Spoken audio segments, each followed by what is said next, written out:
Si une personne t'abandonne, ça veut dire qu'elle n'a pas vu ta vraie valeur, donc pourquoi garder quelqu'un dans ta vie qui ne voit pas ta valeur? Quand on vit une rupture amoureuse, on a tendance à regarder beaucoup de vidéos. Parfois pour soulager notre peine, d'autres fois pour comprendre. En tout cas, ce qu'on souhaite souvent, c'est avoir des conseils pour surmonter ça. Et aujourd'hui, je vais réagir à une vidéo qui n'est pas en faveur de la conquête amoureuse parce qu'elle s'appelle « S'il est parti, il repartira ». La réalité est souvent bien plus complexe. Il est possible de faire revenir un ex, mais ça demande souvent une nouvelle posture et surtout un peu de patience. Si une personne t'abandonne, ça veut dire qu'elle n'a pas vu ta vraie valeur. Ce genre de phrase, elle est réconfortante. En fait, c'est ce qu'on veut entendre après une rupture amoureuse. Cette personne n'a pas vu ma juste valeur, ma vraie valeur, parce qu'elle était trop bête.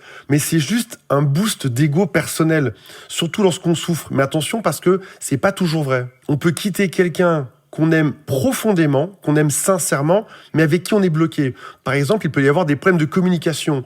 On s'aime, mais on ne parle pas le même langage. On s'aime, mais on ne se comprend pas au quotidien. Ou encore, ça peut être un mauvais timing. L'un des deux, par exemple, veut un enfant, veut se marier, l'autre n'est pas encore prêt. Ou encore, pour l'un des deux, il y a des blessures émotionnelles qui ne sont pas réglées, comme par exemple une peur de l'abandon, une peur de l'engagement, une blessure d'enfance. Donc comprenez bien que ce n'est pas une histoire de valeur, deux personnes peuvent être incompatibles malgré leurs qualités respectives. Donc oui, reconnaissez votre propre valeur et c'est super important. Mais ne tombez pas dans le piège de « s'il m'a quitté, c'est qu'il est aveugle, c'est qu'il ne voit pas ma beauté, ma force et mon intelligence ».